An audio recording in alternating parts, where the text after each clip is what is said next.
Hello friends, I am Jalaram Sutar from Sanchor. I am currently employed as a second grade English teacher at Meghawa, Chitalwana. Before that, I was a third grade English teacher and then I got 129 marks in 2018 REET exam in level 2. So I am very happy to achieve great success and also you can achieve great success. So today I am telling you my success story and how to prepare REET exam strategy.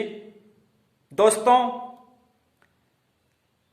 REET exam से संबंधित संपूर्ण जानकारी काफी समय से demand की जा रही थी विद्यार्थियों के द्वारा कि सर रीट की तैयारी कैसे करें, किस प्रकार से पढ़ें, और जिस प्रकार से आपने 150 में से 129 अंक प्राप्त किए 2018 की रीट की भर्ती में, वैसा ही हम भी प्रयास कर रहे हैं, वैसी हमें भी सफलता प्राप्त हो। तो इसलिए सर हमें पूरा गाइडेंस दीजिएगा, हमें पूरी रणनीति बताइएगा। और उनकी बात को मैंने माना और आज आपके बीच में संपूर्ण रीट की जानकारी लेकर आपके बीच हाजिर हूं, ताकि सारे जो विद्यार्थी हैं 11 से 12 लाख जो विद्यार्थी भाग्य आजमा रहे हैं उन सबको फायदा मिले, सबको बेनिफिट मिले, अच्छे से अच्छे अंक प्राप्त कर अपना फ्यूचर बनाएं। और इसी आशा उम्मीद विश्वास के साथ में आज मैं रीट 2020-21 की संपूर्ण रणनीति, किस प्रकार से तैयारी करें, कैसे करें, क्या पढ़ना है, क्या नहीं पढ़ना है, कौन सी किताबें पढ़नी है, कौन सी गाइड पढ़नी है, किस प्रकार से हम सिस्टमेटिक तरीके से एक टाइम टेबल बनाकर, शेड्यूल बनाकर हम तैयारी कर सकें, ये संपूर्ण जानकारी, और मैंने किस प्रकार से पढ़ा, किस प्रकार की रणनीति बनाकर मैंने पढ़ा, तो ये संपूर्ण जानकारी आज आपके सामने शेयर करने वाला हूं। तो दोस्तों, आपको अंत तक इस वीडियो को देखना है, बने रहना मेरे साथ में। पता नहीं आपके काम की चीज मैं कहां पर बोल दूं, इसलिए ध्यान से इस वीडियो को सुनना है, पूरी बातों को आप गहराई से सुनना है और उसको आत्मसात करते हुए आप भी अपने तरीके से एक सटीक ठोस मजबूत रणनीति बनाकर आप रीट की अच्छी तैयारी करें। दोस्तों, आपको पता ही है कि रीट के एग्जाम पहले फरवरी में समावित थे, ठीक वैसा नहीं हो पा रहे हैं। अब दिसंबर का महीना है, शायद इस महीने के एंड तक विज्ञप्ति आ जाएगी, लेकिन मेरा यही मानना है कि एग्जाम लगभग मई जून में ही होने की संभावना लग रही है, जहां तक मेरा आइडिया, मेरा अनुमान है। इसलिए आपके पास में कम से कम 4 से 5 महीने का जो समय पर्याप्त मात्रा में आपको मिल रहा है, तो आप 4 से 5 महीने में किस प्रकार से आप तैयारी करें, ताकि जो आपका लक्ष्य, आपका जो गोल है कि मुझे रीट एग्जाम के अंदर सिर्फ न केवल क्वालिफाई करना है, बल्कि मुझे 100% सफलता अर्जित करनी है, मेरा सिलेक्शन करवाना है। इसलिए आपको अभी से अपनी ठोस रणनीति बनानी पड़ेगी, मजबूत रणनीति बनानी पड़ेगी, अपना एक विशेष टाइम टेबल बनाना पड़ेगा। और आपको सिर्फ टाइम टेबल बनाना ही नहीं है, उसको फॉलो भी करना है। इसलिए दोस्तों, आपको मैं ये संपूर्ण जानकारी आज आपको देने जा रहा हूं। तो दोस्तों, बहुत सारे सवाल विद्यार्थी हर रोज मुझसे पूछते आए हैं, तो आज इस वीडियो के माध्यम से भी मैं आपको सारी बातें मैं बताने वाला हूं।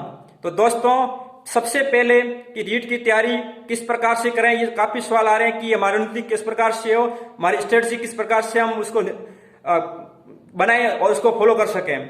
तो सबसे पहली मेरी बात यही आपको मानना पड़ेगा कि आपका लक्ष्य, आपका गोल क्या है। यानी आप रीट की एग्जाम की तैयारी कर रहे हैं, तो आपके मन में ये सबसे पहले आपके दिमाग में ये फिट होना चाहिए कि मुझे 130 प्लस यानी 130 प्लस मुझे स्कोर करना है।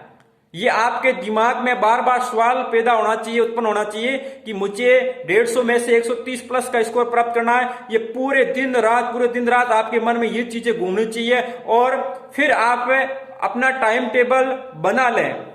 काफी विद्यार्थी टाइम टेबल हर रोज बनाते हैं, हाँ बिल्कुल, डिप्रेशन में आकर वो हर दिन नया टाइम टेबल बनाते हैं, लेकिन उसको फॉलो नहीं कर पाते हैं। टाइम टेबल बनाना आसान है, लेकिन उसको फॉलो करना मुश्किल है। इसलिए आप टाइम टेबल उस हिसाब से बनाएं ताकि आप उसको फॉलो कर पाए। केवल उसको टाइम टेबल बनाकर आपने रख दिया, उसको आप फॉलो नहीं कर रहे हैं, इसका मतलब आप पिछड़ते जा रहे हैं। तो आप टाइम टेबल यदि बना रहे हो, उसको फॉलो करें, निश्चित रूप से करें, तब जाके फायदा मिलेगा, वरना टाइम टेबल का कोई फायदा नहीं मिलेगा। आप रणनीति जो भी बना रहे हैं, तो आज आपने आज रणनीति तय कर ली है, तो लगातार जब तक एग्जाम नहीं हो तब तक आपको रणनीति जो बनाई आपने उस पर अडिग रहना है, आपको संघर्ष करना है, आपको कड़ी मेहनत करनी है, किसी के भरोसे पर रहने की कोई जरूरत नहीं है, आपको अनवरत रूप से तैयारी करते रहना है। और हम सब जानते हैं कि हम तो विज्ञप्ति का इंतजार करते हैं, विज्ञप्ति आ जाएगी, उसके बाद में पढ़ाई शुरू करेंगे। जब विज्ञप्ति भी आ जाती है तब हम समझते हैं कि फॉर्म में 1-1.5 महीने का समय लग जाएगा, पता नहीं एग्जाम डेट कब होगा, कब आएगी। तो इन सारे सवालों में अपन घिरे रहते हैं और अपन अपना पूरा ध्यान है वो पढ़ाई पर केंद्रित नहीं कर पाते हैं। तो हमें ये नहीं देखना विज्ञप्ति कब आएगी, एग्जाम कब होगा, इस बात को आप अलग रखिएगा, बिल्कुल इस पर आपको नहीं जाने का है। आपको यही मानना है कि रीट की विज्ञप्ति जल्द आने वाली है, इसका एग्जाम भी जल्द होने वाला है, इसलिए हमें मजबूत तैयारी करने की जरूरत है, क्योंकि इसमें 11 से 12 लाख के योद्धा अपना भाग्य आजमा रहे हैं। जिस प्रकार से एक योद्धा जिस प्रकार से अपनी ठोस रणनीति के द्वारा युद्ध क्षेत्र के अंदर, रणभूमि के अंदर जिस प्रकार से संघर्ष करता हुआ, सर्वस्व बलिदान करता हुआ, रक्षा करता हुआ अपनी मातृभूमि के लिए, अपने राष्ट्र के लिए शहीद हो जाता है, बलिदान कर देता है, ठीक उसी प्रकार से आपको रीट के लिए आपको पूर्ण रूप से पूरी शक्ति और ताकत झोंक देनी है। आपको दोस्तों समय आपके पास बिल्कुल नहीं है, आपको पूरी ताकत झोंक देनी है, जितनी शक्ति आप लगा सकते हो पूरी की पूरी ताकत आपको रीट पर केंद्रित कर देनी है, तब जाके सफलता मिलेगी, तब जाके श्योर सफलता मिलेगी। आप भाग्य के भरोसे पर बैठे रहे तो कुछ भी हासिल होने वाला नहीं है। आप दूसरों की बातों पर भरोसा करेंगे तो आप पिछड़ते जाएंगे। लोगों का काम है बहकाना, आप किसी के बहकाव में नहीं आए। तो इसलिए भाग्य को कोसना गलत है, क्योंकि don't believe in luck, don't believe in luck, believe in hard work. आपको भाग्य पर भरोसा नहीं करना है, आपको हार्ड वर्क पर भरोसा करना है, आपको कठिन मेहनत पर भरोसा करने की जरूरत है, तब जाकर आप सक्सेस होंगे। हो चुका है आगाज रण का, हो चुका है आगाज रण का, युग बदलने की तैयारी है, इतिहास वही बनाएगा, इतिहास वही बनाएगा। संघर्ष जिसका जारी है, संघर्ष जिसका जारी है। जिन लोगों ने संघर्ष किया है विजय उन्हीं की हुई है, जिन लोगों ने मेहनत की है सफलता उन्हीं को मिली है। इसलिए आपको खुद को बदलना पड़ेगा, आपको सफलता के लिए सर्वस्व न्योछावर करना पड़ेगा, तब जाके सफलता आपके कदम चूमेगी।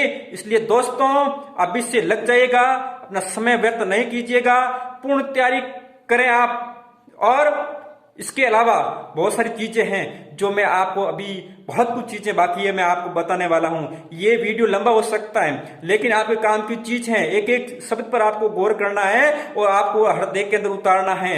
इसलिए आपके अंदर एक नई जोश, एक नई ऊर्जा, एक नई एनर्जी पैदा हो जाएगी और एक नई ताकत, एक नई शक्ति मिलेगी। और उस जोश के साथ में यदि आप पढ़ाई करेंगे, उस ताकत के साथ में आप पढ़ाई करेंगे, तो मेरे ख्याल से कोई भी लक्ष्य आपका कितना भी बड़ा क्यों न हो वो मुश्किल नहीं है, नामुमकिन नहीं है। दोस्तों अब रीट की एग्जाम के जो तैयारी है तो उसकी रणनीति क्या है, किस प्रकार से पढ़ना है, आपको किस प्रकार से टाइम टेबल बनाना है, उस पर मैं आता हूं, क्योंकि ज्यादा टाइम वेस्ट हो रहा है, इसलिए मेरे पास में भी इतना समय नहीं है। तो दोस्तों आपके जो रीट के एग्जाम के 5 पोर्शन है, वैसे 4 हैं, लेकिन मैंने इसमें टीचिंग मेथड्स को मैंने अलग कर दिया है। एक तो आपका साइकोलॉजी का पार्ट हो गया 30 अंक की है, एक आपका सब्जेक्ट का पार्ट हो गया 60 अंक की है, और आपके टीचिंग मेथड्स हैं उसमें भी हर आपके लैंग्वेज जितने भी हैं आपका सब्जेक्ट है उसमें से शिक्षण विधि के सारे सवाल आते हैं। इसके अलावा आपकी जो लैंग्वेज है, लैंग्वेज फर्स्ट और लैंग्वेज सेकंड, इस प्रकार से आप टोटल मिला के कुल मिला के आपके जो 5 पार्ट्स होते हैं, 5 पोर्शन होते हैं। तो आपको करना क्या है, कई विद्यार्थी अपने तरीके से तैयारी करते हैं, ठीक है, सबका अलग अलग व्यू होता है और अलग अलग अपना शेड्यूल वो निर्धारित करते हैं, उसके अनुसार पढ़ते हैं। लेकिन कई बच्चे सिर्फ एक ही सब्जेक्ट को पूरे दिन भर पढ़ते रहते हैं या पूरे सप्ताह तक पढ़ते रहते हैं। तो मेरा मानना यही है कि आप जब भी पढ़ें तो आप प्रत्येक सब्जेक्ट को आप महत्व दें, प्रतिदिन आप हर सब्जेक्ट को आप पढ़ें, आप हर टॉपिक को पढ़ें, क्योंकि जब आप एक ही सब्जेक्ट को पढ़ेंगे तो बाकी जो विषय है तो आपके दिमाग में ये रहेगा कि मैंने एक ही विषय में तैयारी तो पूर्ण कर ली, लेकिन बाकी विषय एग्जाम नजदीक आ रहे हैं और उसमें मुझे काफी कुछ पढ़ना बाकी है, क्योंकि आप उस विषय को ज्यादा आप पढ़ते हो जिसमें आपका इंटरेस्ट होता है। और उस इंटरेस्ट के चक्कर में आप जो अन्य जो पोर्शन है जो बहुत ही इंपॉर्टेंट है, आपके लिए डिफिकल्ट हो सकते हैं, लेकिन वो भी बहुत आपके लिए मायने रखेंगे एग्जाम के अंदर। इसलिए आपको सब जितने भी जो विषय हैं, पोर्शन है, सबको साथ में लेके चलना है और आपको शेड्यूल निर्धारित कर देना है। वो आपको शेड्यूल जो आप बना रहे हो वो आपका शेड्यूल आपका वीकली टाइम टेबल हो, आपका शेड्यूल आपका वीकली टाइम टेबल हो। साप्ताहिक आप समय सारणी बनाएं, और साप्ताहिक समय सारणी इसलिए बनानी है क्योंकि आप अपनी एबिलिटीज को पहचाने, अपनी कैपेसिटीज को पहचाने, अपनी योग्यता को आप पहचाने, उसके अनुसार आपको नेक्स्ट अगले वीक के अंदर आप उस अपनी जो रणनीति है, आपने जो शेड्यूल बनाया है उसमें आप परिवर्तन भी कर सकते हो। तो इसलिए आपको साप्ताहिक टाइम टेबल बनाने की जरूरत है, न कि आप एक महीने की एक साथ में बनाने की जरूरत है, न कि 4 महीने की बनाने की जरूरत है। तो इसलिए आप सबसे पहले आप वीकली टाइम टेबल बना दें। और बनाना कैसे है दोस्तों, कि आप जो भी पढ़ रहे हैं, जैसे आपको मैं कई सवाल ये आते हैं कि सर हमें what is the right time to read, कि पढ़ने का सबसे सही समय क्या, उचित समय क्या है, कि हमें सर कब पढ़ना है, और how many hours should be read, वो हमें कितने घंटों तक पढ़ना है, हमें कब पढ़ना है, कितने घंटों तक पढ़ना है। ये सवाल काफी समय से बच्चे डिमांड कर रहे हैं कि सर इसके बारे में बताइएगा। तो मैं ये क्लियर कर देता हूं कि पढ़ने का जो समय है, कई विद्यार्थी पूरी नाइट पर पढ़ते हैं, कई विद्यार्थी पूरे दिन भर पढ़ते हैं, कई विद्यार्थी सुबह जल्दी उठकर पढ़ते हैं। तो सबका पढ़ने का तरीका अलग अलग है, और मेरे ख्याल से पढ़ने का सबसे जो उचित समय है, जो अच्छा टाइम है, वो है 24 आवर्स, यानी 24 घंटे जो आपके पास में है, उस समय में से आप कोई भी समय निकाल के आप पढ़िएगा। यानी 24 घंटे ही आपके लिए इंपॉर्टेंट हैं, उपयुक्त हैं, आप कभी भी पढ़ सकते हैं। यानी आपका दिमाग किस प्रकार से काम करता है, आपका दिमाग मानता है कि मुझे दिन में पढ़ना अच्छा लगता है तो आप दिन को पढ़िएगा, नहीं आपका दिमाग ये मानता है कि मुझे नाइट में पढ़ना, पूरी नाइट पढ़ता आप नाइट भर पढ़िएगा, या सुबह उठ के पढ़ना है तो सुबह उठ के पढ़िएगा। जहां तक मैं मेरी खुद की बात करूं तो मुझे नाइट में पढ़ना न अच्छा लगता है, न सुबह जल्दी उठकर पढ़ना मुझे अच्छा लगता है। मैं सिर्फ दिन भर ही पढ़ता रहता हूं, मेरी पढ़ने की हैबिट है, वो दिन में ही पढ़ता हूं, नाइट में बिल्कुल नहीं पढ़ता हूं, सुबह उठ के बिल्कुल नहीं पढ़ता हूं। और कई बच्चे क्या करते हैं, सुबह जल्दी 4 बजे अलार्म लगा देते हैं कि 4 बजे उठ के पढ़ूंगा, वो अलार्म बजती है, बच्चा खड़ा ही नहीं हो पाता है, खड़ा हो भी जाता है और वो आधा घंटा पढ़ेगा, झमकी आएगी इस प्रकार से वो पढ़ेगा, तो माइंड में बिल्कुल वो सेट नहीं होगा। यानी जब आपका जी करता है पूर्ण आप नींद लें, नींद लेने के बाद में पूर्ण शक्ति के साथ में, एनर्जी के साथ में आप बैठ जाएं और टिक कर आप पढ़ाई करें, टिक कर आप पढ़ाई करें, अध्ययन करें। और इसलिए, और अब पढ़ना कितने घंटे तक है, तो मेरे ख्याल से रीट के लिए आपको कम से कम आपको 10 घंटे देने जरूरी है, 8 से 10 घंटे कम से कम रीट के लिए देने जरूरी है। एक बच्चे ने मुझसे सवाल किया, सर कि बहुत सारे जो इंटरव्यू आते हैं, आईएएस के आते हैं, सिविल सर्विसेज के जो आते हैं, तो वो अपना लगभग जो पढ़ने का जो टाइम बताते हैं वो 5 से 6 घंटे या 7 घंटे तक अधिकतम बताते हैं। तो फिर हमें 10 से 12 घंटे क्यों कहते हैं पढ़ने के लिए? तो समझ लीजिएगा कि जो सिविल सर्विसेज की जो तैयारी कर रहे हैं, यूपीएससी की जो तैयारी कर रहे हैं, वो अपनी तैयारी लंबे समय से कर रहे हैं, लंबे समय से कर रहे हैं, और उनका पहले से गोल निर्धारित होता है, पहले से ही उनका लक्ष्य निर्धारित होता है। इसलिए वो 5 से 7 घंटे उनके लिए पर्याप्त होते हैं, क्योंकि 1 साल से 2 साल से 3 साल से वो तैयारी कर रहे हैं, वो उसी एक ही लक्ष्य को लेकर आगे बढ़ रहे हैं, तब उनके लिए पर्याप्त समय है, काफी वो तैयारी कर लेता है। लेकिन रीट के लिए 10 से 12 घंटे पढ़ने की इसलिए जरूरत है क्योंकि रीट की तैयारी, क्योंकि हम कभी एग्जाम रीट, कभी हम पटवारी का देते हैं, कभी हम ग्राम सेवक का देते हैं, कभी हम कांस्टेबल का देते हैं, या किसी सेकंड ग्रेड का देते हैं, फर्स्ट ग्रेड का देते हैं। इस प्रकार से हमारा जो लक्ष्य है सिर्फ एक नहीं होता है, हम विभिन्न भर्तियों में उलझे रहते हैं। इसलिए और फिर भी, और उसके बाद में हम जब तैयारी भी करते हैं तो विज्ञप्ति का भी इंतजार करते हैं, विज्ञप्ति का इंतजार हो जाता है, उसके बाद हम एग्जाम डेट का भी इंतजार करते हैं। यानी हम लगातार कंटिन्यूटी रूप से अपन तैयारी नहीं कर पाते हैं, अपना ध्यान केंद्रित नहीं कर पाते हैं। इसलिए 4 महीने तक आपको कम से कम 10 घंटे देना है। अरे 24 घंटे होते हैं, आप 10 घंटे पढ़ लेंगे, पीछे कितना रहे 14 आवर्स, 14 घंटे रहे हैं। अरे आप उसमें आप मस्ती कीजिएगा, खाना खाइएगा, नींद लीजिएगा भरपूर, बहुत सारा आपके पास में समय, तो आप पढ़ाई भी आप आराम से कीजिएगा, मस्ती भी आराम से कीजिएगा। और पढ़ाई के करते समय आपको बीच में गैप लेना भी जरूरी है। ऐसा नहीं लगातार 5 घंटे आप बैठे रहे, ऐसा भी बिल्कुल नहीं करना है। तो एक रियल जो टाइम टेबल है कि हमें किस पोर्शन को कितना टाइम देना है, इस पर मैं आता हूं। तो मेरा यही मानना है कि जो साइकोलॉजी का जो पोर्शन होता है, इंपॉर्टेंट पोर्शन है, 30 नंबर की होती है और 30 नंबर इंपॉर्टेंट है, बहुत मायने रखते हैं। तो इसलिए साइकोलॉजी को कम से कम आप पर डे 2 आवर्स देना है। साइकोलॉजी को आपको कम से कम 2 घंटे देना है, 2 घंटे तक पढ़ना है। इसके अलावा साइकोलॉजी के अलावा आपको जो टीचिंग मेथड्स है ये इंपॉर्टेंट है। टीचिंग मेथड्स को लोग कम मांगते हैं, लेकिन ये बहुत ही इंपॉर्टेंट है। इसलिए आपको टीचिंग जो मेथड्स हैं, शिक्षण विद्या है, उसको भी कम से कम आपको पर डे आपको 2 घंटे देना है। रोज आपको 2 घंटे शिक्षण विधि में देना है, रोज 2 घंटे आपको साइकोलॉजी में देना है।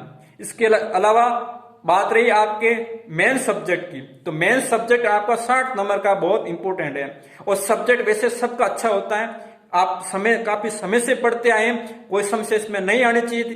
फिर भी ये पोर्शन लंबा है, इसलिए आपको इसमें भी 2 घंटे देने बहुत ही जरूरी है, 2 घंटे तक आपको सब्जेक्ट में। और रही बात अब आपकी लैंग्वेज फर्स्ट और आपकी लैंग्वेज सेकेंड, तो दोस्तों लैंग्वेज जो फर्स्ट है उसमें, और लैंग्वेज फर्स्ट आपकी अच्छी होगी, मेरे ख्याल से लैंग्वेज जो फर्स्ट है वो बहुत ही अच्छी होती है, उसमें आपकी पकड़ है। और लैंग्वेज सेकंड थोड़ी आपके लिए डिफिकल्ट हो सकती है। तो लैंग्वेज फर्स्ट और लैंग्वेज सेकंड पर दोनों में आपको 1-1 घंटा देना है रोज का। लैंग्वेज फर्स्ट में आप 1 घंटा दीजिएगा, लैंग्वेज सेकंड में 1 घंटा दीजिएगा। यानी कुल मिलाकर साइकोलॉजी 2 घंटे, टीचिंग मेथड्स 2 घंटे, आपका मेन सब्जेक्ट उसमें 2 घंटे, 6 घंटे ये हो गए। आपकी लैंग्वेज फर्स्ट 1 घंटा, लैंग्वेज सेकंड ये 1 घंटा, कुल मिलाकर 8 आवर्स आपकी जो पढ़ाई हो जाती है, 8 घंटे। और 8 घंटे इसके अलावा आपको रोज 2 घंटे आपको रोज प्रैक्टिस के देने, अभ्यास के देने। सबसे इंपॉर्टेंट मैं बात बता रहा हूं, आप कितना भी पूरे दिन भर पढ़ लें, आप 5 घंटे पढ़े, 10 घंटे, 12 घंटे, 15 घंटे, यदि आप प्रतिदिन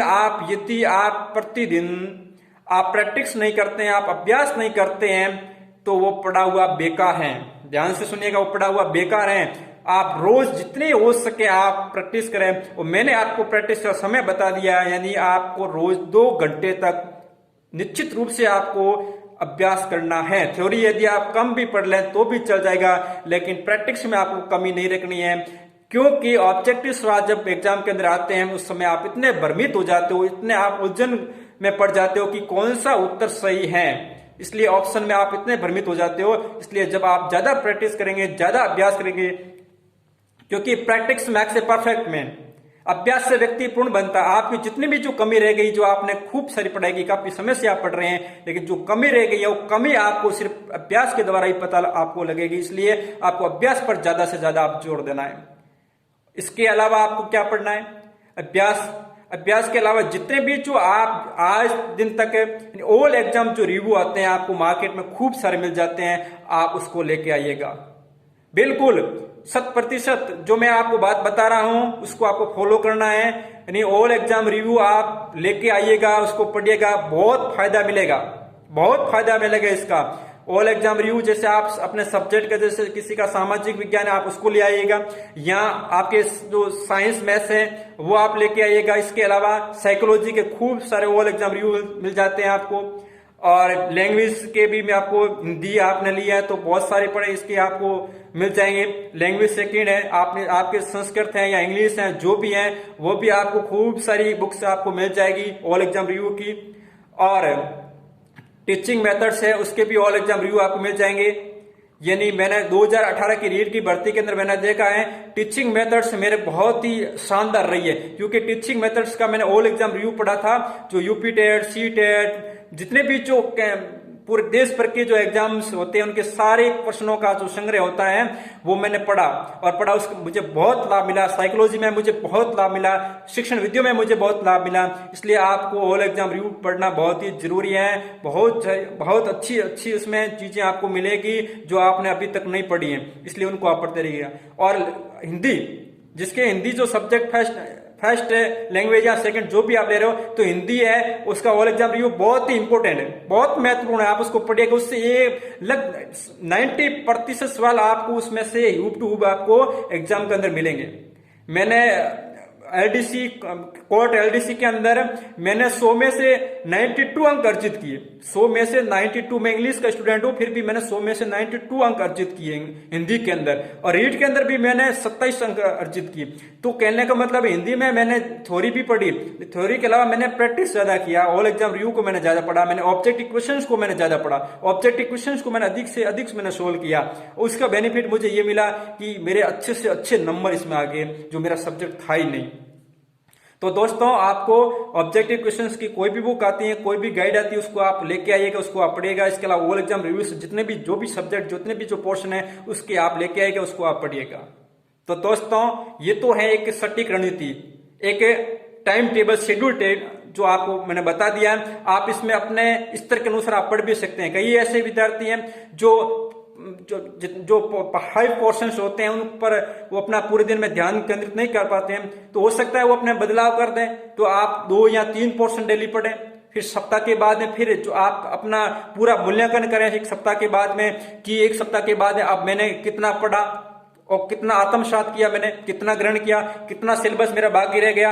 अब जो आपने काफी एक सप्ताह में ज्यादा पढ़ लिया है, उसको तो उसमें टाइम आप घटा दीजिएगा, और अभी आपका सिलेबस बहुत ज्यादा बाकी पड़ा है, उसमें आप टाइम अपना बढ़ा दीजिएगा। तो यानी आप एक सप्ताह के बाद में आप अपना टाइम टेबल आप चेंजेस करते रहें, बदलाव करते रहें, अपने आप आपको पता चल जाएगा कि मुझे कितना पढ़ना है, क्या पढ़ना है, कितना सिलेबस हो गया, कितना बाकी है, और मुझे कितना टाइम टेबल में चेंजेस करना है। ये सारी चीजें आप जब पढ़ेंगे, आप निर्धारित रूप से आप टाइम टेबल बनाकर पढ़ेंगे, तो आपको क्लियर हो जाएगी बातें।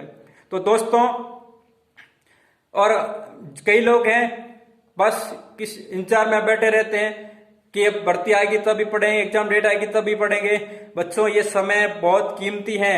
आपके माता पिता न जाने कितने संघर्षों में गुजर कर आपको खर्चा देकर आपको पढ़ा रहे हैं। आप वो खुद खेती का काम कर रहे हैं, मजदूर के रूप में काम कर रहे हैं, आपको कहीं भी आपकी कमी नहीं रख रहे हैं। पैसों की बात करें तो पैसे भी आप खूब देते हैं, कभी मना नहीं करते हो, अपना पूरा परिश्रम बहा के आपको देते हैं, खर्च करते हैं। तो आपको पूर्ण रूप से अपने माता पिता का जो कर्ज है वो अदा करना है, इसलिए आपको जी जान से तैयारी करनी है। आपको बिल्कुल भी इस भरोसे पे नहीं बैठना है कि विज्ञप्ति कब आएगी, एग्जाम कब होगा। आपका एक ही लक्ष्य है, एक ही गोल है कि मुझे रीट एग्जाम के अंदर मुझे 100% सफलता प्राप्त करनी है। क्योंकि इंतजार करने वालों को उतना ही मिलता है, इंतजार करने वालों को उतना ही मिलता है जितना कोशिश करने वाले छोड़ देते हैं।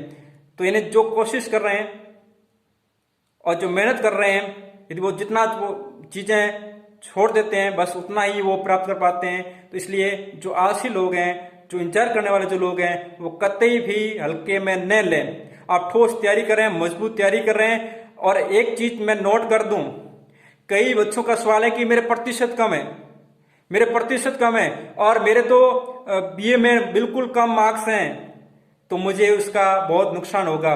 दोस्तों, मैं आपको बता दूं कि प्रतिशत हाँ बिल्कुल मायने रखते हैं, जहां जरूरत है वहां प्रतिशत भी मायने रखते हैं, लेकिन हर जगह प्रतिशत ही मायने रखें, हर जगह परसेंटेज ही मायने रखें, ऐसा कोई जरूरी नहीं है। यदि आपको बता दूं, मेरे रीट एग्जाम के अंदर 129 मैंने अंक प्राप्त किए, और उस समय मेरे बीए के अंदर 49% थे। यदि मैं इस भरोसे पे बैठ जाता कि अब मैं तो तैयारी कैसे करूं, मेरे रीट में तो कुछ है नहीं, 70-30 का वेटेज है, अब 70-30 का है तो 30, अब मेरे तो 49 ही थे, अब मेरा कैसे मेरा सिलेक्शन होगा। लेकिन मैंने उस चीज को अलग रख दिया, मैंने कहा मुझे जो रीट का एग्जाम है उसमें ज्यादा से ज्यादा अंक प्राप्त करने हैं, और ये तो अब उसमें तो अपन बदलाव नहीं कर सकते हैं जो बीए के अंदर है। इसलिए प्रतिशत मायने नहीं रखे। मैंने जिसके 60, 65, 70% थे, उन बच्चों को मैंने पीछे छोड़ दिया। मैंने ठान लिया कि अब मुझे डटकर तैयारी करनी ही है, तब जाके सफल होऊंगा, वरना कोई मतलब नहीं है। इसलिए मैंने लक्ष्य बड़ा कर दिया, मेरा गोल बड़ा कर दिया, मेरी रणनीति मैंने बड़ी कर दी, मैंने अपने आप को अंदर से मजबूत किया, एक सेल्फ कॉन्फिडेंस के साथ में मैंने अपनी तैयारी को अंतिम रूप दिया, और इतना मैंने एक योद्धा की तरह अपने आप को समर्पित कर दिया रीट के लिए। और फिर जब रिजल्ट आया, इतनी खुशी, इतनी अपार खुशी मिली। मेरे परिवार, सारे इर्द के जितने भी जो मेरे फ्रेंड्स थे, मैं आज तक मैं उस सफलता को भूल नहीं पाया, क्योंकि मुझे इस बात का दुख था कि मेरे प्रतिशत कम थे, क्या होगा क्या नहीं होगा। लेकिन रीट के अंदर जो मैंने शानदार स्कोर प्राप्त किया, उसे देखकर अति खुशी हुई मुझे। तो दोस्तों, आपके प्रतिशत कम है, आपके बीए में प्रतिशत कम है। अब वैसे भी वेटेज कम होने वाला 90-10 का कह रहे हैं, ये 70-30 का भी हो जाए तो भी कोई फर्क नहीं पड़ता है। तो आप निराश होने की कोई जरूरत नहीं है, बस आप मेहनत करते रहिएगा, अच्छी तैयारी करते रहिएगा, अपने आप अच्छे नंबर प्राप्त होंगे। तो दोस्तों, इसके अलावा बहुत सारे सवाल हैं।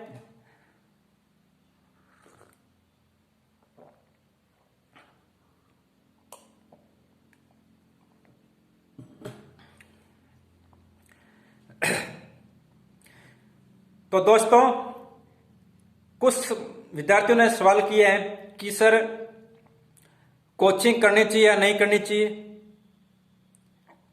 उसका क्या फायदा है। तो दोस्तों, उनके लिए भी मैं ये बता दूं कि जो कोचिंग है ये वैसे बहुत हेल्प करती है, यानी कोचिंग करनी चाहिए या नहीं करनी चाहिए, बात यह है। तो कोचिंग आप कर सकते हो, आप नहीं भी कर सकते हो। पहले तो आप अपने आप को तोड़ना है, आपको आपके अंदर से आपको देखना है, आपकी आत्मा क्या कह रही है, आपका मन क्या कह रहा है। तो यानी आप पर खुद पर भरोसा है कि मैं इस एग्जाम को फाइट कर सकता हूं, तब आपको कोचिंग करने की जरूरत नहीं है। लेकिन जब आपका जी घबरा रहा है, आपका मन घबरा रहा है कि मुझे कोचिंग करनी चाहिए, सारे कोचिंग कर रहे हैं, वो अच्छी फैकल्टीज हैं, मैं यदि पीछे रह गया, यदि इस प्रकार से आप सवालों में घिरे रहते हैं तो आप कोचिंग कर लीजिएगा, उसमें फायदा है। क्योंकि नहीं तो आप भ्रमित रहेंगे।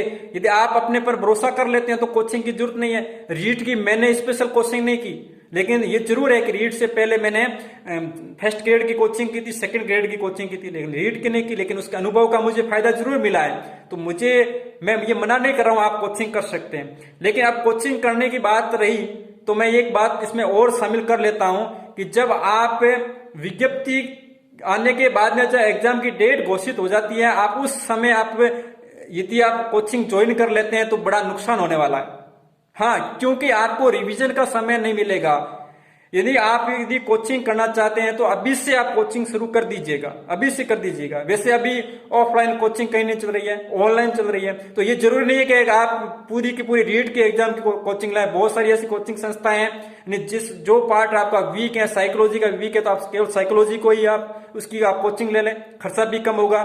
या आपकी लैंग्वेज कमजोर है तो आप उसी की कोचिंग कर लें, या आपका सब्जेक्ट कमजोर है तो आप उसकी कोचिंग कर ले। और यदि आपका पूरे जितने भी जो सब्जेक्ट हैं सब में आपके वीक हैं तो फिर आप पूरी की पूरी आप जो भी कोचिंग है और किसी भी आप इंस्टीट्यूट से आप कर सकते हैं। तो दोस्तों, कोचिंग जो बंदे फ्रेशर हैं उनके लिए बहुत ही हेल्पफुल है। जो बंदे नए हैं, पहली बार रीट के एग्जाम का में अपना भाग्य आजमा रहे हैं, तो वो कोचिंग यदि करेंगे तो उनको बेनिफिट मिलेगा। और जो विद्यार्थी काफी समय से तैयारी कर रहे हैं, काफी समय से उन्होंने पहले ही रीट के एग्जाम दिए, सेकंड ग्रेड के फर्स्ट ग्रेड एग्जाम दिए, तो उनको रीट की कोचिंग करने की कोई जरूरत नहीं है। आप सेल्फ स्टडी पर ज्यादा फोकस करें। सेल्फ स्टडी के अलावा आप ज्यादा से ज्यादा आप विशेष तौर पर आप अभ्यास पर फोकस करें। अभ्यास इंपॉर्टेंट है। जो विद्यार्थी बार बार असफल हो रहे हैं उनको ज्यादा कोचिंगों में भटकना नहीं है, उनको ज्यादा इधर उधर घूमने की जरूरत नहीं है। वो अधिक से अधिक प्रैक्टिस करें, अभ्यास करें। अभ्यास की कमी से आप पिछड़ रहे हो, ये मेरा खुद का मैं उदाहरण दे रहा हूं। अभ्यास की कमी से मैंने भी कई भर्तियों में मात खाई है, लेकिन जब मैंने प्रैक्टिस को महत्व दिया, अभ्यास को महत्व दिया, तो मेरे में इतना अंदर से कॉन्फिडेंस जगा कि अब मैं हर एग्जाम को फाइट कर सकता हूं, ऐसा मन में सवाल आता है, यानी एक पॉजिटिविटी आती है। तो इसलिए दोस्तों, आप खुद पर विश्वास रखिएगा और अधिकतम आप प्रैक्टिस अभ्यास कीजिएगा, क्वेश्चंस आप सोल्व कीजिएगा, आपको बहुत फायदा मिलेगा। आपको भ्रमित होने की कोई जरूरत नहीं है। इसलिए दोस्तों, इसलिए मेरा यही कहना है कि जो फ्रेशर बंदे कोचिंग कर सकते हैं, जो काफी समय से तैयारी कर रहे हैं विद्यार्थी, वो उनके लिए कोचिंग कोई जरूरी नहीं है। यदि करते हैं तो अभी से कर लें, लेकिन एग्जाम के 2 महीने से पहले आप कोचिंग कभी ज्वाइन नहीं कराए, क्योंकि 2 से 2.5 महीने तक आपको रिवीजन करना पड़ेगा। आपको रिवीजन 100% करना पड़ेगा। ये नहीं है कि कितनी भी आप बड़ी से बड़ी अच्छी से अच्छी कोचिंग में चले जाएं, कोई आपका सिलेक्शन नहीं करवा सकती है। और सिलेक्शन यदि करवाना है तो आपको सेल्फ स्टडी ही करनी पड़ेगी। और सेल्फ स्टडी यदि आप कर रहे हो तो उसके लिए आपको रिवीजन भी की जरूरत पड़ेगी। कम से कम 2 से 2.5 महीने तक आपको रिवीजन करना पड़ेगा। तो आप रिवीजन करेंगे तब जाके सफल होंगे, वरना सिर्फ कोचिंग के सहारे बैठेंगे तो आपको कोई फायदा नहीं है। इसलिए दोस्तों, घबराने की कोई जरूरत नहीं है। आप अपने पर विश्वास रखो और आगे बढ़ो। तो दोस्तों, इसके अलावा बहुत सारी चीजें हैं। कई विद्यार्थियों ने यह सवाल किया है कि सर, क्या पारिवारिक परिस्थितियां सफलता में बाधक हैं? क्या पारिवारिक परिस्थितियां सफलता में बाधक हैं? Does family circumstances hinder success? तो मेरा यह मानना है, कभी भी परिवार की जो परिस्थितियां हैं वो सफलता में बाधक नहीं हो सकती है। हाँ, ये बात जरूर है, ये बात जरूर है कि इससे तनाव रहेगा, डिप्रेशन का शिकार होना पड़ेगा, एक मानसिक रूप से आप परेशान हो सकते हैं, प्रभावित तो जरूर करती हैं। लेकिन कतई ये नहीं है कि आपकी परिवार की परिस्थिति कितनी भी नाजुक क्यों नहीं हो, लेकिन सफलता की आपकी मेहनत के आगे, कड़ी मेहनत के आगे वो परिस्थितियां बौनी दिखती हैं, बिल्कुल गौर दिखती हैं। आपका लक्ष्य बड़ा है, दृढ़ संकल्प आपने ले लिया है, इच्छा शक्ति से आप काम कर रहे हैं, तब कोई भी किसी भी प्रकार की परिस्थिति आपकी पारिवारिक हैं, आप उस पर बिल्कुल ध्यान नहीं दें और अपने आप पर विश्वास भरोसा रखते हुए अपनी मंजिल की तरफ आगे बढ़ें, तो वो परिस्थिति अपने आप दूर होती जाएगी। क्योंकि जिन लोगों ने संघर्ष किया है, जितना बड़ा संघर्ष होगा उतनी बड़ी जीत होगी, और आप जितना अच्छा संघर्ष करेंगे आपको उतनी बड़ी सफलता मिलेगी।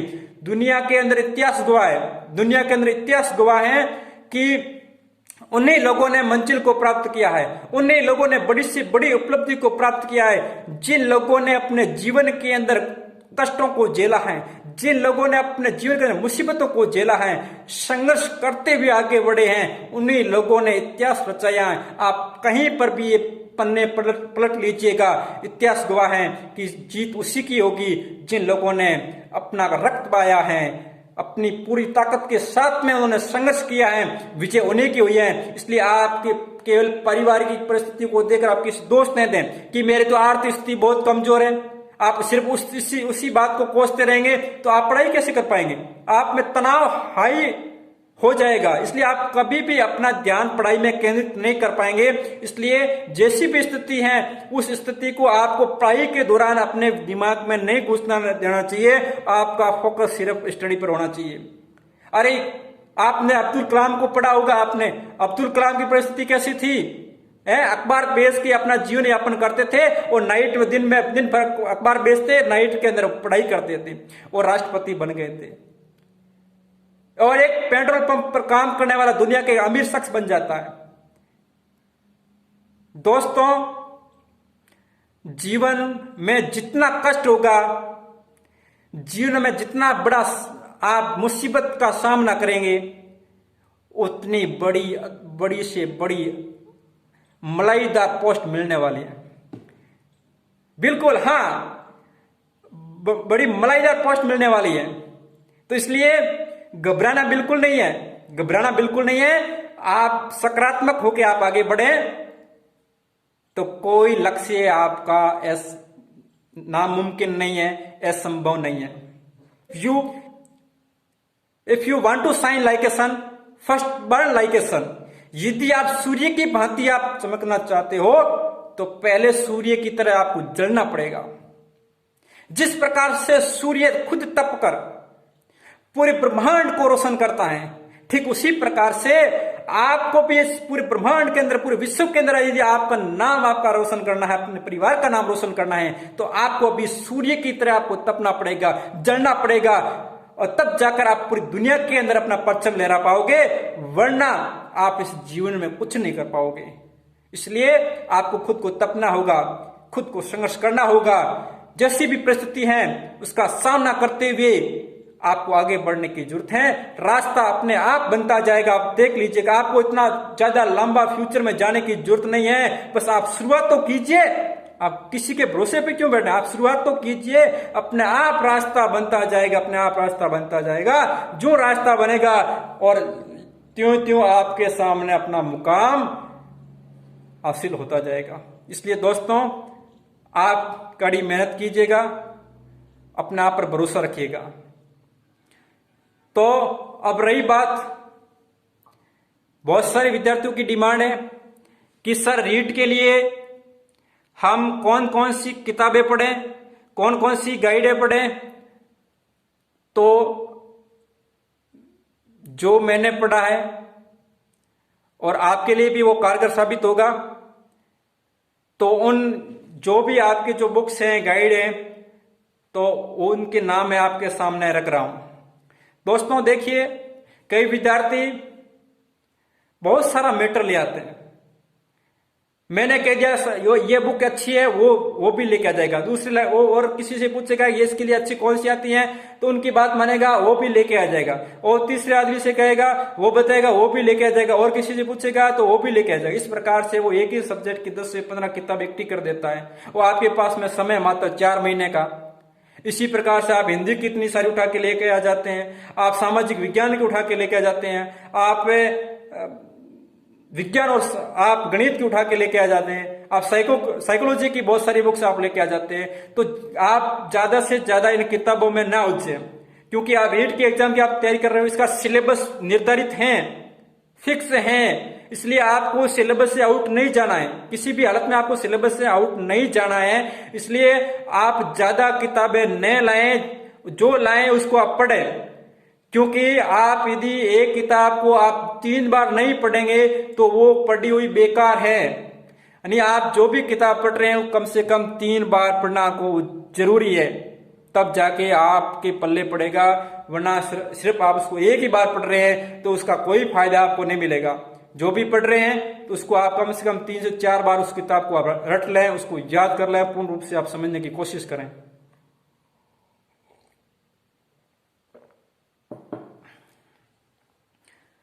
सबसे पहले मैं बात करता हूं साइकोलॉजी की। तो साइकोलॉजी की जो बुक्स हैं मार्केट में बहुत सारी हैं, और सभी जो गाइड है एक से बढ़कर है। तो कोई ऑथेंटिक बुक्स लाने की जरूरत नहीं है, उसमें भी बहुत सारी चीजें हैं और लेंथी भी हैं, तो आप उसको समझ नहीं पाएंगे सरल तरीके से। तो इसके लिए आपको क्या करना है, मार्केट के अंदर बहुत सारी बुक्स हैं, उसमें से आप कोई भी एक बुक लेके आइएगा। और आपकी इच्छा है कि एक से संतुष्ट नहीं है, आप 2 बुक आप उठा के लेके आइएगा, लेकिन 2 से ज्यादा नहीं लाएं। 2 से ज्यादा आपको नहीं लाना है। यदि समय आपके पास में 1 साल है तो आप 2 क्या 10 भी लाओ तो भी काम चलेगा। आपके पास समय कम है तो आप सिर्फ 1-2 बुक्स को ही अच्छी तरीके से पढ़ लें। तो उसके लिए साइकोलॉजी के लिए अच्छी बुक्स है, आपके प्रभात की आती हैं, वंदना जादौन की अच्छी बुक्स आती हैं, फर्स्ट रैंक की भी मुझे अच्छी लगी, फर्स्ट रैंक की अच्छी गाइड आती है, अच्छी बुक्स आती है साइकोलॉजी की। इसके अलावा लकी आहूजा है, उसकी भी बहुत शानदार किताब आती है। वह अभी एक नई और आई है अवनी प्रकाशन की, हालांकि उसको मैंने पढ़ा नहीं है ना देखा है, मैंने प्रभात को पढ़ा है, मैंने फर्स्ट रैंक को पढ़ा है, उसका मुझे बहुत बेनिफिट मिला और अच्छे से अच्छे नंबर मैंने लाए साइकोलॉजी के अंदर। तो आप कोई भी 2 बुक्स लेके आइएगा, उस 2 बुक्स को आप पढ़िएगा अच्छी तरीके से। हाँ, ऑब्जेक्टिव सवाल आप जितने किताबों में से आप हल कर सकते हो कीजिएगा, जितना हो सके। कितनी भी सारी बुक्स आपके पास में, ऑब्जेक्टिव सवाल जहां भी आपको मिल रहे हैं वो आप हल कीजिएगा। ऑल एग्जाम यू आप हल कीजिएगा, इसमें फायदा ही मिलेगा। लेकिन थ्योरी को ज्यादा नहीं पढ़ना है, बहुत सारी बुक्स लेके बैठ जाए 4-5 तो वो कभी पूरी नहीं हो पाएगी। अब 1 या 2 ही गाइड को आप बार बार उसको 3 से 4 बार पढ़ लेंगे, सब में एक ही मैटर है, सिर्फ मन मानता नहीं है कि कौन सी पढ़ो कौन सी नहीं पढ़ो, वो अच्छी वो अच्छी वो अच्छी। इसलिए अपने आप को भरोसे में लेना है और दिमाग को शांत करना है पहले कि हाँ ये अच्छी, आप देख लीजिएगा ये अच्छी गाइड है, मुझे बहुत बढ़िया लगी, इसको मैं 3 बार पढ़ लूं बस, फिर उसकी प्रैक्टिस कर दीजिएगा। तो साइकोलॉजी के लिए मैंने बता दिया, अवनी प्रकाशन की आती है, वो काफी लेंथ है, तो मेरे ख्याल से प्रभात की शानदार है, वंदना जादौन की, लकी आहूजा की और फर्स्ट रैंक की अच्छी आती है, शानदार है। इसके अलावा बात करता हूं मैं सामाजिक विज्ञान की। सामाजिक विज्ञान जो आपका मेन सब्जेक्ट है, तो आपका मेन सब्जेक्ट सामाजिक विज्ञान है, तो इसके अंदर आपको 6 to 10 कक्षा से 10 तक जितनी भी जो सामाजिक विज्ञान की जो बुक्स स्कूलों में चल रही हैं वो आपको जरूर पढ़नी है, और एक बार नहीं आपको 3 बार इन किताबों को पढ़ना है। शानदार मैटर दे रखा है, इससे बाहर जाने की संभावना बिल्कुल कम है। तो आपको कक्षा 6 से कक्षा 10 तक जितने भी जो सामाजिक विज्ञान की जो किताब है उसको बढ़िया ढंग से आपको पढ़ना है, उनको ज्यादा वेटेज देना है, महत्व ज्यादा देना इंपॉर्टेंट है, बहुत इंपॉर्टेंट है। आप कोई भी कितनी भी गाइडें पढ़ लें, लेकिन 6 से कक्षा 10 तक आपको पढ़ना जरूरी है सामाजिक विज्ञान की किताबें, तो इसलिए आपको इस पर फोकस करना है। इसके अलावा सामाजिक विज्ञान में आप कोई भी एक गाइड लेके आइएगा, ज्यादा गाइड लाने की जरूरत नहीं है। आपके सामने मैं 2 ऑप्शन दे रहा हूं, एक लक्ष्य और दूसरा पेनोरमा। तो लक्ष्य और पेनोरमा प्लस कक्षा 6 से कक्षा 10 तक की किताबें, ये आपके लिए सामाजिक विज्ञान के लिए पर्याप्त है, पर्याप्त। इसके अलावा गाइड लाने की जरूरत नहीं है। यहाँ ऑब्जेक्टिव क्वेश्चंस की अन्य कोई भी गाइड मिलती है, आपको गाइड मिलती है मार्केट के अंदर, आप उसको लेके आइएगा। आप सवाल उसमें से हल कर सकते हो, आप मॉडल पेपर ला सकते हो, आप उसमें से सवाल हल कर सकते हो, लेकिन ज्यादा आपको गाइड नहीं पढ़नी है। तो लक्ष्य या पेनोरमा से आप कोई भी एक खरीदें और कक्षा 6 से कक्षा 10 तक ये किताबें आप पढ़ें, जरूर पढ़ें सामाजिक विज्ञान के लिए। इसके बाद में मैं बात करता हूं टीचिंग मेथड्स की। तो दोस्तों टीचिंग मेथड्स की कई ऑथेंटिक्स बुक्स भी आती है, लेकिन मैंने सिर्फ एस.के. मंगल्स की पढ़ी थी। एस.के. मंगल्स मुझे अच्छी लगी, और इसके अलावा फर्स्ट रैंक की भी इसकी टीचिंग मेथड्स की आती है, वो मैंने पढ़ी। और इसके अलावा सबसे ज्यादा जो मैंने बेनिफिट उठाया टीचिंग मेथड्स में वो थी all exam review. All exam review मैंने क्वेश्चन बैंक लाई थी इसके, और उनके सवालों को मैंने हल किया था। उसमें उससे हुब टू हुब सवाल आए थे, हुब टू हुब सवाल आए थे। तो इसलिए आप एस.के. मंगल्स की किताब लेके आइएगा फर्स्ट रैंक की, और फर्स्ट रैंक के अलावा आप ऑल एग्जाम रिव्यू आपको मिल जाएगा आपको मार्केट के अंदर, वो आप जरूर खरीदिएगा और उसको आप अधिकतम पढ़ें, अभ्यास करें, ये पर्याप्त है। इसके अलावा आपको और कोई गाइड आपको मिलती है, क्योंकि इसकी कोई विशेष इतनी ज्यादा बुक्स आती नहीं है, आप यहाँ नोट्स वगैरह इसके पढ़ सकते हो, कोई दो राय नहीं है। अब रही बात आपके हिंदी की, तो हिंदी के अंदर जो आप लैंग्वेज फर्स्ट लेते हो, लैंग्वेज सेकंड लेते हो, जो भी है, तो हिंदी में आपको कक्षा 9 से कक्षा 12 तक की एक पुस्तक चलती है। तो कक्षा 9 से कक्षा 12 की हिंदी की जो व्याकरण की जो किताब है वो आपको पढ़ना जरूरी है, उसको आपको 2 से 3 बार पढ़ना बहुत ही जरूरी है। इसके अलावा व्याकरण के लिए आप डॉक्टर राघव प्रकाश की पढ़ सकते हो। तो 9 से 12 की ये किताबें जो चल रही हैं आपके मार्केट में, स्कूलों में, तो वो आपको पढ़ना है। उसके अलावा आप डॉक्टर राघव प्रकाश की जो व्याकरण है वो बहुत ही अच्छी है, आप उसको पढ़िएगा, तो हिंदी के लिए पर्याप्त है। इसके अलावा इंग्लिश, तो इंग्लिश के लिए स्पेशल तौर पर बी.के. रस्तोगी की गाइड आती है, बाकी अन्य गाइड है सब फेल है, बकवास है, बहुत सारी मार्केट में है, कोई काम के नहीं है। इंग्लिश के लिए आप बी.के. रस्तोगी से बुक अच्छी से कोई नहीं है, आप वो पढ़िएगा। इसके अलावा आपको और व्याकरण की यदि आपको पढ़ना है तो व्याकरण के लिए इंग्लिश की बहुत सारी ऑथेंटिक बुक्स आती है, लेकिन मैं सलाह नहीं दूंगा उसको पढ़ने की, क्योंकि रीड के अंदर उसको पढ़ने की कोई जरूरत नहीं है। वो उसमें लंबा थोड़ा मैटर दे रखा है, समझ से बाहर है, और कम समय में आप उसको कभी पूरा नहीं कर सकते हो। इसलिए आपको यदि व्याकरण पढ़नी है तो उसमें बी.के. रस्तोगी में से पढ़ लीजिएगा, शिक्षण विद्या भी उसमें दे रखी है। इसके अलावा आपको व्याकरण में और प्रैक्टिस करनी है, आपको पढ़ना है, तो आप लुसेंट को पढ़ लीजिएगा। लुसेंट में बहुत सिंपली तरीके से दे रखा है, बहुत ही सरल भाषा में दे रखा है, आप लुसेंट को आप पढ़ें। तो बी.के. रस्तोगी प्लस लुसेंट आप जरूर पढ़ें। इसके अलावा रही बात, तो यहाँ साइकोलॉजी की हो गई, टीचिंग मेथड्स की भी हो गई, आप हिंदी की हो गई, इंग्लिश की हो गई, और सामाजिक विज्ञान, इन सारे विषयों की यहाँ पर बात हो गई है। इसके बाद में मैं आपको एक और सलाह दूंगा, वो सलाह ये है कि मैंने बहुत सारी जो किताबें जो स्कूल में कक्षा 6 से कक्षा 10 तक जो हिंदी की किताबें हैं, जो संस्कृत की किताबें हैं, और जो इंग्लिश की, हिंदी की, संस्कृत की किताबें हैं, सामाजिक विज्ञान की है, तो उसके अंदर जो लेसन दे रखे हैं, पाठ दे रखे हैं, और पाठों के पीछे एंड में बहुत सारे वहां पर प्रैक्टिस दे रखी है, उसको आप बिल्कुल अच्छी तरीके से उसको भी पढ़ लें।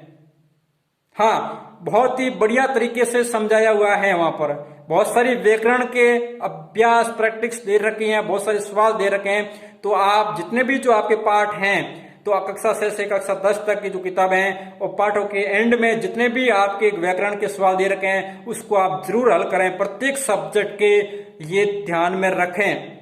आपको ज्यादा महत्व बुक्स को देना है, फिर गाइड को एक पास में रखना है, उसमें से आपको पढ़ना है, फिर प्रैक्टिस पेपर आप प्रैक्टिस करते रहिएगा, अभ्यास करते रहिएगा साथ साथ में। तो दोस्तों, ये बात रही है जो आपके सामने किताबों की, बुक्स की, गाइड की, जो आपको मैंने बता दी हैं। इसके अलावा जो आपको अच्छा लगता है और आपका जो मन करता है वो आप लेके आइएगा, आप उसको पढ़िएगा, कोई दो राय नहीं है। ये तो मैंने मेरा जो व्यू था वो मैंने आपके सामने रख दिया है। और अंत में रीट की तैयारी करने वाले 10 से 12 लाख विद्यार्थियों को मैं यही सलाह दूंगा, यही सुझाव दूंगा कि आप बिना किसी भय, डर, निराशा, हताश, कुंठित हुए बिना सिर्फ अपने लक्ष्य पर ध्यान केंद्रित करते हुए अपने आप पर विश्वास रखकर आप आगे बढ़ें। लोग आप पर तंज कसेंगे, लोग आपका मजाक उड़ाएंगे, आपको उस पर बिल्कुल ध्यान देने की जरूरत नहीं है। आप उस चुनौती को स्वीकार करें जो लोग आपको दे रहे हैं। कई विद्यार्थी बहुत हताश हो जाते हैं, निराश हो जाते हैं जब बार बार असफल हो जाते हैं, और यह स्वाभाविक है कि लोग उनका मखौल उड़ाते हैं, उनका मजाक उड़ाते हैं। तो आपको वो चुनौती को स्वीकार करना है और ये मन में ठान लेना है कि जिन लोगों ने मेरा मजाक उड़ाया है उन लोगों को मैं आईना दिखाऊंगा, उन लोगों को मैं सफल होकर दिखाऊंगा। ये मन में ठान लिया है, एक नई ऊर्जा पैदा होगी, वो आपका पूरा मन बना रहेगा कि मैं पढ़ाई करूंगा। इसलिए जितने भी जो कठिनाई आती है आपके सामने, उसको आप बड़े सरल तरीके से आप उसको झेलते हुए अपने लक्ष्य तक पहुंचने की कोशिश करें। क्योंकि difficulties may come and go, they just come to test you how strong you are. Be confident and brave in life, you will win. क्योंकि समस्या ही आपके जीवन में आपका टेस्ट लेने के लिए आती है, आपकी परीक्षा लेने के लिए आती है कि आप कितने मजबूत हो। तो आपको घबराना नहीं है और उस टेस्ट के अंदर आपको पास होना है, तब आपकी जीत होगी। यदि आप उस टेस्ट में हार गए, उस कठिनाई में आप हार गए, तो कभी आप सफल नहीं हो पाओगे। इसलिए आप अपनी आदत में सुधार कर लें। अपनी आदत जो गलत बनी हुई है, जो लत पड़ी हुई है, उस लत आदत को सुधार लें, आपका जीवन धन्य हो जाएगा, आपका जीवन सफल हो जाएगा। You can't change your future but you can change your habits and surely your habits will change your future. तुम फ्यूचर को नहीं बदल सकते हो, लेकिन तुम आदत को बदल सकते हो, और यदि आपने अपनी आदत को बदल दिया तो आप अपने फ्यूचर को बदल देंगे। इसलिए दोस्तों, यदि आपको फ्यूचर को बदलना है, पहले अपनी आदत में सुधार कर लें, जो गलतियां हैं उसमें सुधार कर लें, और पूरे दृढ़ निश्चय के साथ में आगे बढ़ने की कोशिश करें। अपना पूरा ध्यान अपने लक्ष्य पर केंद्रित करें कि मुझे, आप 24 घंटे आपके दिमाग में ये बात घूमनी चाहिए कि मुझे मेरा गोल 130 प्लस का है, वो मुझे 100% पार करना है, और उसके लिए मुझे क्या करना पड़ेगा।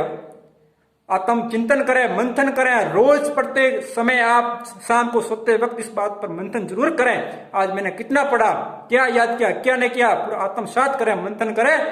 और साप्ताहिक टाइम टेबल जो आपने बना दिया है, उसको भी आप एक सप्ताह के बाद में आप उसको भी उस पर मंथन करें कि मैंने कितना पढ़ा, कितना नहीं पढ़ा, कितना याद है, कितना नहीं है। सारी चीजें आपके क्लियर हो जाएगी। एक विश्वास उत्पन्न होगा, और इस विश्वास के बल पर आप जीतेंगे। तो दोस्तों, सभी विद्यार्थियों को मेरा बहुत बहुत नमस्कार। साथ ही साथ मैं शुक्रिया अदा करूंगा नैनो एकेडमी के रामलाल जी जहांगीर साहब का, जो काफी समय से विद्यार्थियों के हित की बात उठा रहे हैं, विद्यार्थियों को विशेष तौर पर एक सफल होने के लिए जिस प्रकार से वो गाइड कर रहे हैं, उनका भी बहुत बहुत आभार धन्यवाद अर्पित करता हूं। उनका बहुत अच्छा सहयोग रहा है। और सभी विद्यार्थियों को मेरा प्यार भरा नमस्कार। जय भारत।